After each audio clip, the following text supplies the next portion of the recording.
दोस्तों, हमारी सीरीज चल रही है जिम कॉर्बेट की बुक द ओमनिबस और उसकी स्टोरी चल रही है the man eating leopard of Rudraprayag. कहानी के पिछले पार्ट्स प्लेलिस्ट में हैं। आगे की कहानी कंटिन्यू करते हैं। पिछले एपिसोड में हमने देखा था जो गवर्नमेंट एफर्ट्स कर रही थी, गढ़वाल राइफल्स के जवानों को बंदूकें ले जाने की परमिशन दे दी गई थी जब वो छुट्टी पे जाते थे। इसके अलावा जहां पर भी किसी इंसान का शिकार वो लेपर्ड करता था, वहां पर उसकी लाश में जहर डाल दिया जाता था ताकि लेपर्ड वापस आए और उसे खा के मर जाए। लेकिन वो लेपर्ड था बहुत ज्यादा चालाक। अब जिम कॉर्बेट बोलते हैं कि ये जो सारे एफर्ट्स सरकार कर रही थी, शिकारी भी बुलाए गए थे, इन सारे प्रयासों का जो नतीजा था, वो नतीजा ये था, थोड़ा सा उस लेपर्ड के पैरों में एक घाव बन गया था और उसकी थोड़ी सी खाल निकल गई थी। अब जो डिप्टी कमिश्नर ने अपने रिकॉर्ड में एंट्री की, वो एंट्री ये थी कि इतने सारे प्रयासों के बावजूद वो लेपर्ड अभी भी अपनी कार्रवाई कर रहा है और वो बहुत ज्यादा चिड़चिड़ा, शक्तिशाली बन चुका है उस जहर से जो इंसानी शिकार के अंदर डाला गया था और जिसे कंज्यूम करने के बावजूद वो लेपर्ड बच गया। अब तीन घटनाएं जो कि रोचक घटनाएं हैं, जो कि गवर्नमेंट के रिकॉर्ड में है, उनका मैं यहां पे जिक्र करता हूं। सरकार ने अखबारों में विज्ञापन निकाले थे। उन विज्ञापनों को पढ़ के 1921 में दो यंग ब्रिटिश ऑफिसर्स आए उस लेपर्ड को मारने के इरादे से। अब जिम कॉर्बेट बोलते हैं कि उन यंग ब्रिटिश अधिकारियों के सामने क्या कारण था, किस वजह से वो ये सोच पाए कि वो लेपर्ड अलकनंदा नदी को सस्पेंशन ब्रिज यानी कि झूला ब्रिज से क्रॉस करता है। तो उन्होंने डिसाइड किया कि वो उस झूला ब्रिज पर यानी कि सस्पेंशन ब्रिज पर ही उस लेपर्ड का इंतजार करेंगे। जैसे ही वो इस ब्रिज को क्रॉस करेगा, वो उसे गोली मार देंगे। सस्पेंशन ब्रिज में दो पिलर होते हैं, दो टावर होते हैं जो दोनों एंड पे होते हैं और जिससे लोहे की रस्सियां बंधी होती हैं और वो पुल नदी के ऊपर झूलता रहता है। तो एक ऑफिसर एक टावर पे बैठ गया और उसका साथ ही दूसरे टावर पर बैठ गया। 2 महीने तक रोज वो ऑफिसर्स ऐसे ही टावर पर बैठ के लेपर्ड का इंतजार करते रहे। लेकिन एक दिन उन्हें लेपर्ड आता नजर आ गया।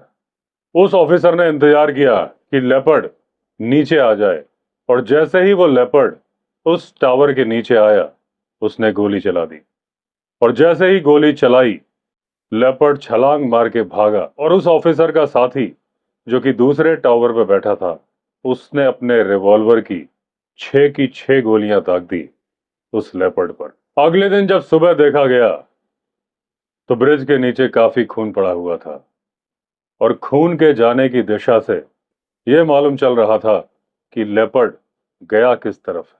और क्योंकि खून बहुत सारा था तो यही लगा कि ये जो गोली लगी है, ये जो चोट लगी है, ये घातक चोट होगी और इससे मृत्यु हो जाएगी लेपर्ड की।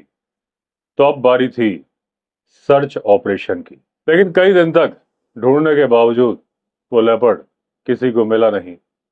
अगले 6 महीने तक लेपर्ड ने किसी इंसान को मारा भी नहीं। ये बात रिकॉर्ड में भी दर्ज है। इस घटना के बारे में जिम कॉर्बेट को उन चश्मदीदों ने बताया जिन्होंने उन ऑफिसर्स को वहां पर बैठते देखा था। उस रात 7 गोलियों की आवाज भी सुनी थी और जो उस लेपर्ड को ढूंढने वाली सर्च पार्टी में भी थे। उन ऑफिसर्स को भी वही लगा था और जो लोग मुझे खबर सुना रहे थे, उन्हें भी यही लगा था कि पहली गोली लेपर्ड को पीठ में लगी होगी, जो कि उस ऑफिसर ने ठीक ऊपर से मारी थी, और बाकी जो गोलियां 6 गोलियां उसके साथी ने दूसरे टावर से मारी थी, उनमें से कोई गोली लेपर्ड के सर में लग गई होगी। लेकिन जिम कॉर्बेट ने कहा कि जिस तरह से खून के निशान का वर्णन मुझे किया गया था, उससे मुझे लग गया था कि यह पीठ का या सर का घाव नहीं है, ये घाव है पैर का। और जिम कॉर्बेट बोलते हैं, बाद में मुझे यह जान के प्रसन्नता हुई कि जो मैं सोच रहा था वही सच था। हुआ यह था कि जिस ऑफिसर ने ऊपर से गोली चलाई थी, वो गोली लेपर्ड के पिछले बाएं पैर के पंजे में लगी थी, और जो दूसरे ऑफिसर ने सामने से गोली चलाई थी, उसकी 6 की 6 गोलियां हवा में ही चली गई थी। अब दूसरी घटना जिम कॉर्बेट बताते हैं कि करीब 20 लेपर्ड या तो पकड़ लिए गए या मार डाले गए इस मैन ईटर के चक्कर में, ट्रैप लगा के। और उसके बाद एक लेपर्ड पकड़ लिया गया जिसके बारे में लोगों का कहना था कि वही था the man eating leopard of Rudraprayag. लेकिन जितने हिंदू लोग थे वो उसे मारना नहीं चाह रहे थे, क्योंकि उन्हें लग रहा था कि इस लेपर्ड ने इतने सारे लोगों को मारा है, उनकी आत्माएं भी इस लेपर्ड के साथ ही होंगी और वो आत्माएं उसके पीछे लग जाएंगी जो इस लेपर्ड को मारने जाएगा। तो एक इंडियन क्रिश्चियन को बुलाया गया जो कि वहां से 30 मील की दूरी पर रहता था। वो इंडियन क्रिश्चियन 30 मील की दूरी से चल के जब तक यहां पर आता, तब तक लेपर्ड ने उस बाड़े के नीचे की जमीन खोद दी जिसमें उसे रखा गया था और फरार हो गया। अब तीसरी घटना जिम कॉर्बेट बताते हैं कि एक आदमी को लेपर्ड ने मार दिया और उसे वो जंगल में लेके चला गया। जब सर्च पार्टी उसे ढूंढने जंगल में गई तो उन्हें लेपर्ड जंगल के बाहर निकलता हुआ दिखाई दिया, और उसके बाद वो एक गुफा के अंदर जाता हुआ दिखाई दिया। उस गुफा के मुहाने पर कटीली झाड़ियां भी थी। जो सर्च पार्टी थी, उन्होंने आसपास के झाड़ झंखाड़ कुल्हाड़ी से काटे और उस गुफा का मुंह पूरी तरह से बंद कर दिया। अब रोज वो सर्च पार्टी वहां पे जाती और उसमें लोग बढ़ते ही जा रहे थे। गुफा को देखती कि उसका मुहाना बंद है कि नहीं, और फिर लौट जाते। 5वें दिन जब वो सर्च पार्टी वहां पर पहुंची तो उस सर्च पार्टी के साथ में 500 लोग थे। तभी वहां पर एक व्यक्ति आए जिनका की नाम रिकॉर्ड में नहीं है, लेकिन बताया जाता है कि वो बड़े प्रभावशाली व्यक्ति थे। उन्होंने कहा इस गुफा के अंदर कोई लेपर्ड नहीं, और उसके कांटे हटवा दिए। जैसे ही कांटे हटाने थे, तेजी के साथ लेपर्ड निकल के जंगल की तरफ भागा। 500 आदमी देखते रह गए। अब जिम कॉर्बेट बोलते हैं कि यह सारी घटनाएं जबकि हैं, वो तब की बात है जब वो लेपर्ड नया नया मैन ईटर बना था। अगर उस वक्त उस बाड़े के अंदर उसे मार दिया जाता, या उस गुफा के अंदर उसे पकड़ लिया जाता, या उस ऑफिसर की गोली उसे प्रॉपरली लग गई होती, तो गढ़वाल के सैकड़ों लोगों की जान बच गई होती। और इतना सारा जो पैसा खर्च हुआ, सरकारी मशीनरी परेशान रही बरसों तक, वो भी नहीं हुआ होता। अब जो सबसे ज्यादा एक्साइटिंग और पॉपुलर मेथड है लेपर्ड को, वो उनको ट्रैक करना, उनके पैरों के निशान को देखना, लोकेट करना और फिर उन्हें गोली मार देना। लेकिन जो लोग फायदे के लिए लेपर्ड को मारते हैं, उनके लिए सबसे ज्यादा आसान तरीका है कि एक बम उस शिकार के अंदर वो लगा देते हैं जिसे कि लेपर्ड ने मारा होता है। लेपर्ड आता है, अपने दांतों से प्रेशर बनाता है, बम फट जाता है और लेपर्ड कुछ दिनों के बाद घायल रहते हुए मर जाता है। ये बम गांव के लोग अपने घरों में ही बना लेते हैं, और क्योंकि उनमें इतना साहस नहीं होता तो वो लेपर्ड का पीछा नहीं करते, इसलिए लेपर्ड बहुत ही दर्दनाक मौत मरता है। लेपर्ड का पीछा करना, उसको लोकेट करके गोली मारना कोई ज्यादा मुश्किल काम नहीं है। इसके लिए चाहिए थोड़ा साहस, क्योंकि लेपर्ड के तलवे पैर नर्म होते हैं। वो कोशिश करता है कि सुगम रास्ते पर चले, और जो गेम पाथ या जो पगडंडियां बनी होती हैं, ज्यादातर लेपर्ड उसी पर चलता है। जंगल के अंदर हर पक्षी, हर जानवर लेपर्ड की प्रेजेंस के बारे में शिकारी को सूचना दे देता है। लेपर्ड के सुनने की शक्ति बहुत ज्यादा है, देखने की शक्ति बहुत ज्यादा है, लेकिन उसके सूंघने की शक्ति ना के बराबर है। इसलिए जो शिकारी उसका पीछा कर रहा होता है, उसे इस बात की ज्यादा परवाह होती नहीं कि हवा का डायरेक्शन कहाँ है। और जब आप लेपर्ड को ट्रैक कर ले, लोकेट कर ले, तो उसे शूट करने का जो सबसे बढ़िया तरीका है वो है आप कैमरे का बटन दबाएं। ना दबाएं राइफल का ट्रिगर। और जब आप कैमरे का बटन दबाएंगे तो जो आपकी यादें हैं हमेशा संजो के रखी जाएंगी, वो कभी खराब नहीं होंगी फोटो के रूप में। लेकिन अगर आप ट्रिगर दबाएंगे तो जो ट्रॉफी आप कैरी करेंगे एक ना एक दिन खराब हो जाएगी। अब दोस्तों अगला चैप्टर है द फर्स्ट किल। अब जिम कॉर्बेट बोलते हैं कि जिम कॉर्बेट के आने के पहले आइवर्सन ने इस लेपर्ड को मारने के लिए एक बीट ऑर्गेनाइज की थी, और अगर वो बीट सक्सेसफुल हो गई होती तो 15 लोगों की जान जो उसके बाद लेपर्ड के हाथों गई वो नहीं जाती। वो बीट काफी अच्छी थी, उसके बारे में जिक्र करना बहुत जरूरी है। 20 तीर्थयात्रियों का जत्था जो कि बद्रीनाथ की तरफ जा रहा था एक दुकान पर आया, और जब दुकानदार ने उनकी जरूरतों के हिसाब से उन्हें सामान दे दिया तो दुकानदार ने कहा, आप लोग थोड़ा तेजी से कदम बढ़ाइए, जल्दी आगे जाइए, क्योंकि अब दिन ढलने को है और जो अगला शेल्टर वो आपको मिलेगा 4 मील की दूरी पर। लेकिन उन तीर्थयात्रियों ने कहा वो बहुत बुरी तरह से थक चुके हैं, अब उनके अंदर इतनी शक्ति नहीं है कि वो 4 मील चल कर जाए, और वो भी तेजी के साथ। वो दिन ढलने के पहले किसी भी हाल में नहीं पहुंच पाएंगे। तो उन्होंने कहा, आप हमें यहीं पर रुकने की जगह दे दीजिए। लेकिन दुकानदार था, बोल रहा था, यहां रुकने में बहुत ज्यादा खतरा है, आप रुकोगे तो पक्का किसी ना किसी की जान जाएगी। अभी यह बहस चल ही रही थी कि एक साधु वहां से गुजरा। साधु ने कहा कि अगर आप महिलाओं को दुकान के बगल वाले कमरे में रहने की जगह दे दो जिसके अंदर से कुंडी बंद हो जाती है, पुरुषों को बाहर वरांडे में सोने की परमिशन दे दो, और मैं इन लोगों के साथ ही सोऊंगा, और अगर रात को वो लेपर्ड आया तो मैं उसे चीर के 2 टुकड़ों में बांट दूंगा। ये बात सुन के वो दुकानदार राजी हो गया। तो उस पार्टी की 10 महिलाओं को उसने सोने की जगह दे दी एक कमरे में जो कि था दुकान के बगल में ही। बाहर 10 आदमी सो गए, उनके बीच में सोया साधु। सुबह जब दुकानदार ने दरवाजा खोला, देखा सारे लोग उठ के हैरान परेशान हैं, क्योंकि उनके बीच में साधु नहीं है, और जो साधु ने चादर बिछाई थी वो थोड़ी सी घसीटी हुई लग रही थी, और जो साधु ने कंबल ओढ़ा था उसमें काफी सारा खून पड़ा हुआ था। जब वो सारे लोग देखने गए तो थोड़ी दूरी पर एक दीवार से थी, और उस पर साधु का आधा खाया हुआ शव पड़ा हुआ था। फाइबर्सन उस इलाके में ही कैंप कर रहे थे, और क्योंकि पिछले दिनों लेपर्ड ने किसी इंसान की जान नहीं ली थी, तो कुछ लोगों ने बताया था कि पहाड़ी के नीचे एक झाड़ियों का कवर है जहां पर लेपर्ड रहता है। तो उन्होंने बहुत ही सोचे समझे हुए तरीके से बीट ऑर्गेनाइज की थी। और अगर आप आइबर्सन को जानते हैं तो आप जानते हैं कि आइबर्सन के काम करने का तरीका कितना बढ़िया है। तो जब ये 20 यात्री उस दुकान की तरफ बढ़ रहे थे जहां पर बाद में साधु पर हमला हुआ, उसी वक्त पटवारी लोग गांव से लोगों को इकट्ठा करने के लिए आ रहे थे, क्योंकि बीट ऑर्गेनाइज करने के लिए बहुत सारे लोग चाहिए थे।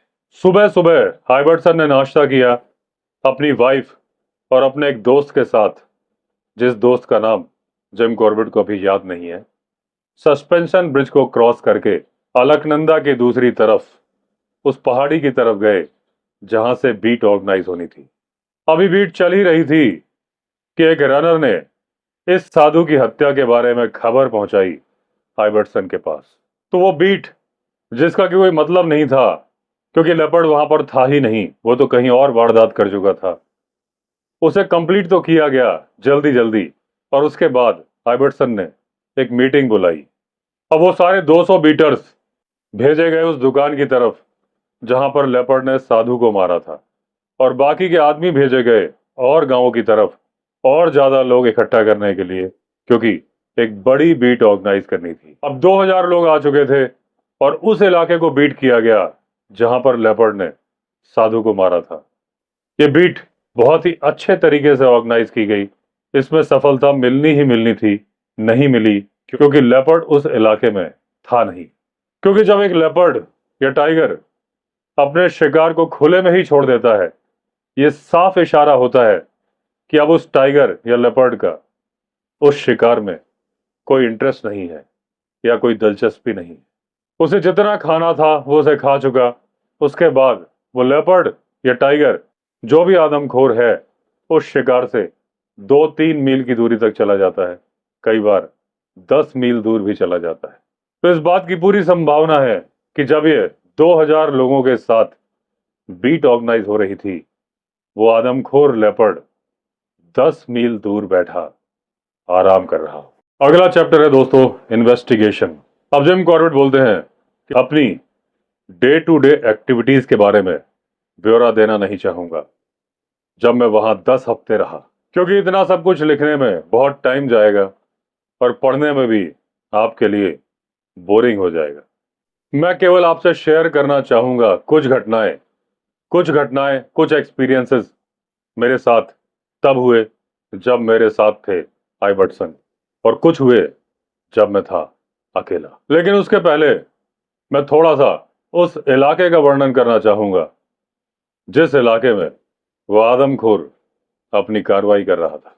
अगर आप रुद्रप्रयाग के पूर्व दिशा की पहाड़ी पर चढ़ने में कामयाब हो जाएंगे तो आपको 500 स्क्वायर मील का दूर दूर का इलाका नजर आएगा, और ये वो इलाका था जिसमें वारदात करता था वो आदमखोर। इस इलाके को बीच से विभाजित किया था अलकनंदा नदी ने, जो कि कर्णप्रयाग से रुद्रप्रयाग की तरफ आती है। यहां पर नॉर्थ वेस्ट की तरफ से मंदाकिनी नदी आती है और दोनों का संगम होता है। तो इसमें एक ट्रायंगुलर एरिया बनता है। यहाँ की ऊंचाई ज्यादा नहीं है। अगर आप अलकनंदा नदी के लेफ्ट किनारे से उसकी तुलना करें, और जो ये ट्रायंगुलर इलाका है, यहाँ पर गांव भी ज्यादा है। अब जब आप ऊंचाई पे खड़े होकर देखोगे तो जो सीढ़ीदार खेत है, स्टेप फार्मिंग है, वो आपको नजर आएंगे लाइंस की तरह से। अब ये जो सीढ़ीदार खेत होते हैं, कहीं पर बहुत पतले होते हैं, कहीं पर जाके काफी चौड़े हो जाते हैं। जो गांव के घर हैं वो आपको ऊपरी छोर पे नजर आएंगे, और ऐसा इसलिए किया गया है ताकि लोग अपने खेतों पे नजर रख सके, उनकी सुरक्षा कर सके पालतू मवेशियों से और जंगली जानवरों से, क्योंकि उनके खेतों में बाढ़ नहीं है, यानी कि कोई फेंस नहीं है। अब जो दूर से आपको पैचेस नजर आएंगे, जो ब्राउन पैचेस और जो ग्रीन पैचेस, वो ग्रासलैंड्स हैं और जंगल हैं। कुछ गांव नजर आएंगे आपको पूरी तरह से जंगल से घिरे हुए, कुछ नजर आएंगे ग्रासलैंड से घिरे हुए। पूरा एरिया काफी रफ है। यहाँ है बहुत सारी चट्टाने और बहुत सारे रवीन्स। इस एरिया में केवल 2 रोड्स हैं।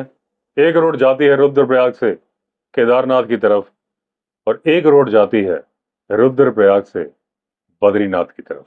और जिम कॉर्बेट बोलते हैं कि ये दोनों रोड, जबकि मैं इनके बारे में लिख रहा हूं, इनमें किसी तरह का कोई भी पहिया नहीं चला था।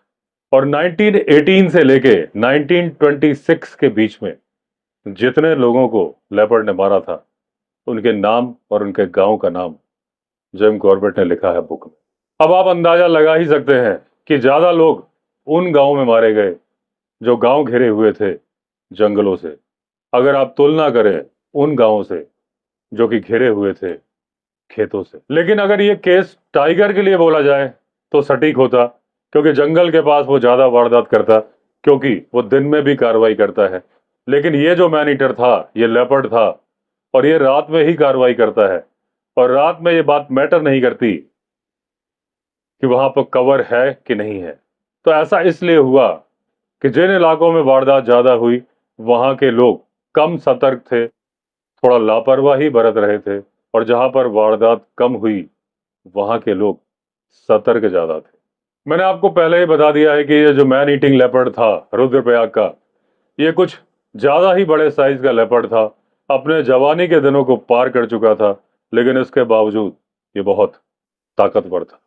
अब एक जो कार्निवोरस जानवर होता है, जहां पर शिकार करता है, वहां से अपने शिकार को ऐसी जगह ले जाना चाहता है जहां पर वो शांति के साथ बिना किसी डिस्टरबेंस के अपने शिकार को खा सके। और ये जो रुद्रप्रयाग का मैन ईटर था, ये अपने शिकार को बहुत दूर तक कैरी करके ले जाता था।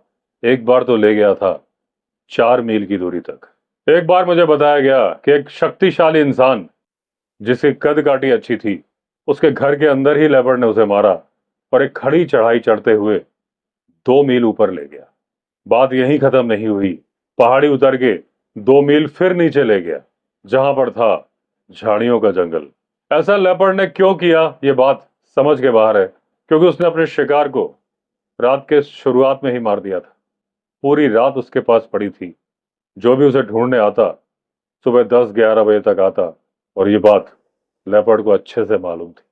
हालांकि लेपर्ड दूसरे कार्निवोरस जानवरों की तुलना में बहुत ही आसानी से मारे जाते, लेकिन वो तब जब वो आदमखोर ना हो। लेपर्ड को मारने के लिए शिकारी तरह तरह के तरीके आजमाते हैं। अब डिपेंड ये करता है कि वो शिकारी अपने शौक के लिए शिकार कर रहे हैं कि अपने फायदे के लिए शिकार कर रहे हैं। अगला चैप्टर है दोस्तों इस कहानी का, अराइवल। 1925 की बात है। जिम कॉर्बेट नैनीताल में एक मूवी देख रहे थे, चैलेट थिएटर में। मूवी का नाम था Gilbert and Sullivan's Yeomen of the Guard. उस मूवी का इंटरवल था जब जिम कॉर्बेट ने पहली बार इस लेपर्ड के बारे में सुना। इसके पहले तक जिम कॉर्बेट ने न्यूज़पेपर में कैजुअली इस लेपर्ड के बारे में इतना सुना था कि गढ़वाल में एक लेपर्ड है जो ले रहा है इंसानों की जान। लेकिन जिम कॉर्बेट को यह भी मालूम था कि गढ़वाल में 4000 लाइसेंसी बंदूकधारी हैं और गढ़वाल राइफल्स का हेडक्वार्टर्स लैंसडाउन रुद्रप्रयाग से केवल 70 माइल्स की दूरी पर है। लोगों में होड़ मची है इस लेपर्ड को गोली मारने में, और कोई बाहर से यानी गढ़वाल के बाहर से, कुमाऊं से शिकारी यहां पर आए तो ये बात दूसरे शिकारियों को अच्छी नहीं लगेगी। अब चैलेट बार में जिम कॉर्बेट अपने एक फ्रेंड के साथ ड्रिंक शेयर कर रहे थे।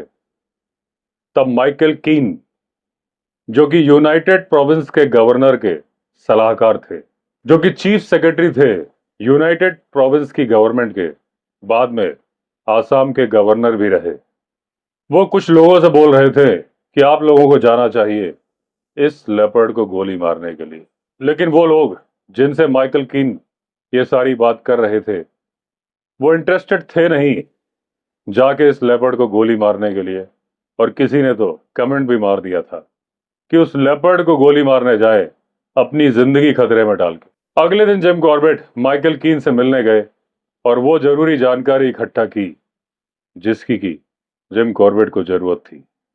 माइकल कीन को यह नहीं मालूम था स्पेसिफिक लोकेशन जहां पर यह मैन ईटर वारदात कर रहा था, तो उन्होंने कहा आप रुद्रप्रयाग चले जाइए और वहां पर आइबर्टसन से मिलिए।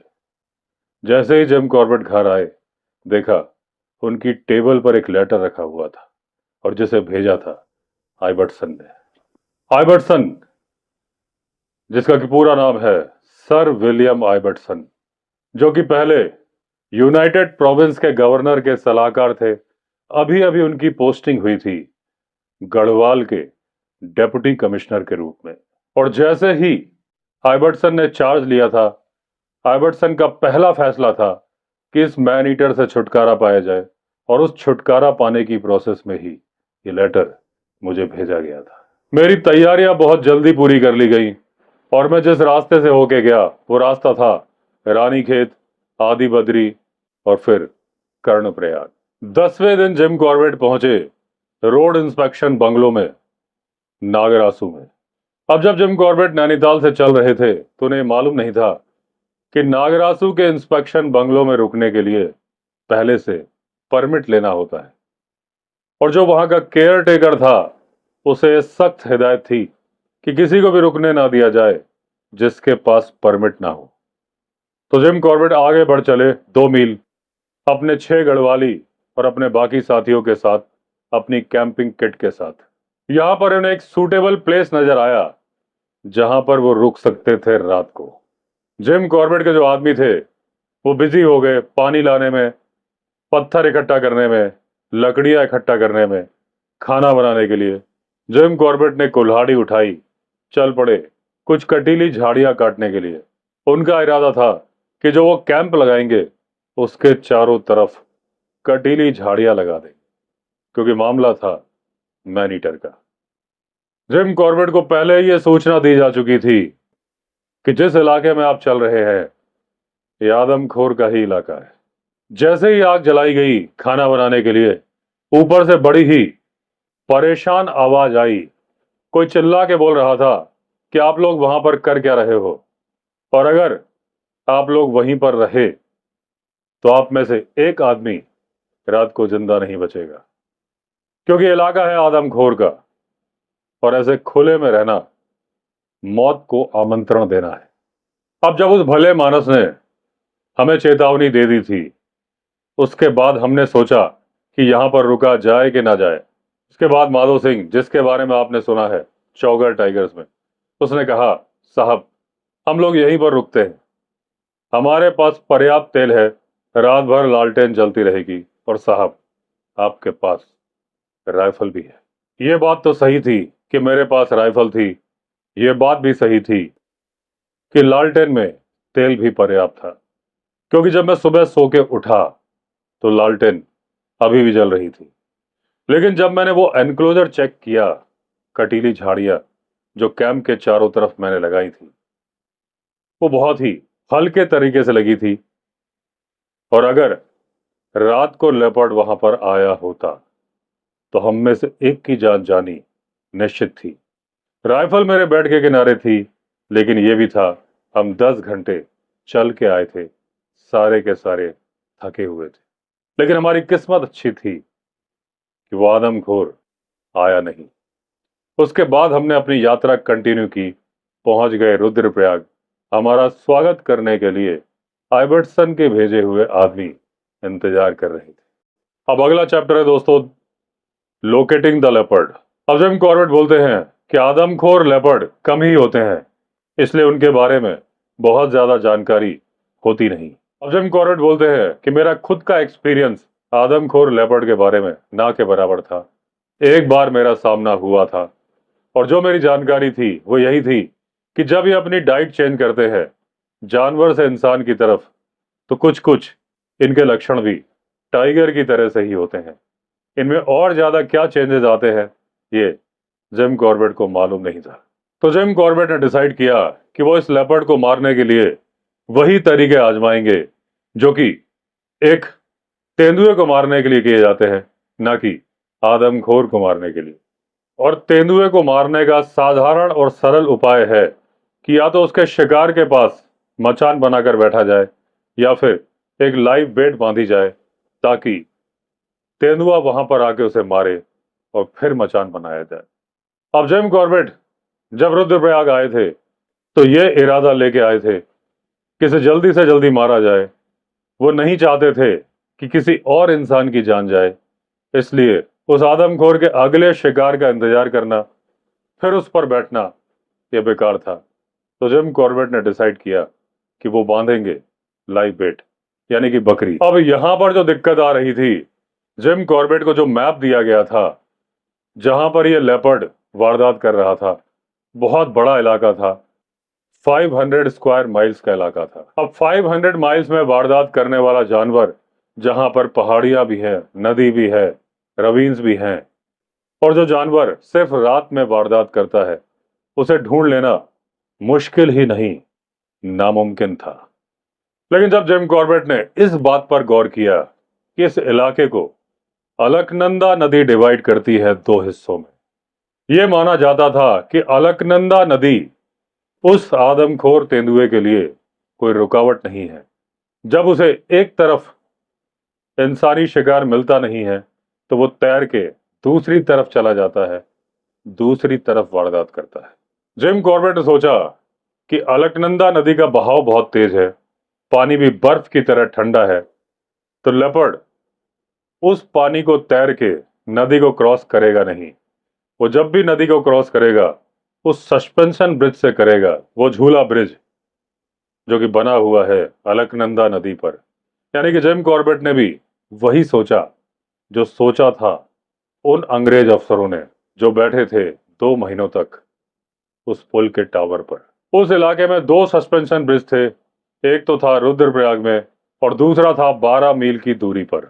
उस जगह का नाम था चटवा पीपल। इनके बीच में एक झूला ब्रिज भी था जिससे आइबर्टसन और उनके 200 आदमी पार करके गए थे जब वो बीट ऑर्गेनाइज करने गए थे। अब ये जो झूला ब्रिज था, इसमें मुझे लगता नहीं है कि कोई भी जानवर उस पार जा सकता है सिवाय चूहे के। ये सबसे ज्यादा डरावना स्ट्रक्चर था जो मैंने देखा था। दो घास की रस्सियां जो कि मौसम की मार से काली हो गई थी, इस तरफ से उस तरफ गई थी। नीचे अलकनंदा नदी का गरजता हुआ पानी जो कि सफेद रंग का झाग बनाता था, जो करीब 100 गज के नीचे था। यहाँ पर चट्टानें नजदीक थीं और बताया जाता है एक काकड़ जिसका पीछा कर रहे थे जंगली कुत्ते, इस तरफ से उस तरफ छलांग लगा के चला गया था। इसमें 1 या 2 इंच डायमीटर वाली लकड़ियां करीब 1 से 2 फीट के गैप पर बांधी गई थी, वो भी घास की रस्सी से। और करेला ऊपर से नीम चढ़ा। इसमें से एक रस्सी जिसने इस पुल को साधा हुआ था एक तरफ को झूल रही थी, यानी वो लकड़ियां करीब 45 डिग्री के एंगल पे लगी हुई थी। जब पहली बार मैंने ये ब्रिज देखा तो मैं उस टोल कलेक्टर से मिला जिसे 1 पैसा देना पड़ता था इस पुल को पार करने के लिए। मैंने थोड़ी बेवकूफी भरे तरीके से उस टोल कलेक्टर से पूछा, क्या कभी इस ब्रिज की टेस्टिंग होती है, कभी रिपेयर होती है? तो उसने ऐसे आंख उठा के देखा और बोला, जब किसी के चलने से कोई लकड़ी टूट जाती है तब वो लकड़ी रिपेयर की जाती है। तो उस ब्रिज को क्रॉस करने में जो सिहरन, जो कपकपी जिम कॉर्बेट ने महसूस की, वो कपकपी उन्हें बहुत देर बाद तक भी वैसी ही महसूस होती रही, जबकि जिम कॉर्बेट सुरक्षित उस पुल को पार कर चुके थे। तो जिम कॉर्बेट समझ चुके थे कि इस झूला ब्रिज को लेपर्ड पार नहीं कर सकता। तो उन्होंने फोकस किया बाकी के 2 सस्पेंशन ब्रिज की तरफ, क्योंकि इससे आधा इलाका कम हो सकता था जिसमें उन्हें ढूंढना था उस आदमखोर को। अब यह अंदाजा लगाना था कि लेपर्ड अलकनंदा के किस किनारे पर होगा। तो साधु को मारा था लेपर्ड ने अलकनंदा के बाएं किनारे पर, और वो कुछ मील की दूरी पर थी चटवा पीपल से। अब मुझे लग रहा था कि लेपर्ड ब्रिज को क्रॉस करके दूसरी तरफ चला गया होगा, क्योंकि भले ही कितनी भी लापरवाही रही हो, लोग एक घटना के बाद सावधान हो जाते थे और लेपर्ड के लिए उस इलाके में दूसरी वारदात करना बहुत मुश्किल हो जाता था। और जब लोग ये सुन लेते थे कि लेपर्ड 20 किलोमीटर दूर है, 20 मील दूर है, तो नेचर्स कॉल के लिए वो रात को दरवाजा खोल देते थे और दूर के इलाके में लेपर्ड को मौका मिल जाता था। क्योंकि नजदीक के इलाके में जहां पर लेपर्ड वारदात कर चुका होता था, वहां तो लोग रात में नेचर्स कॉल भी घरों के अंदर ही करते थे। तो दोस्तों, आज के एपिसोड में इतना ही। बाकी की स्टोरी कवर करेंगे अगले एपिसोड में। अगर आपने चैनल सब्सक्राइब नहीं किया है तो चैनल सब्सक्राइब कर लीजिए। चलिए फिर मिलते हैं, तब तक के लिए all the best. Vande Mataram.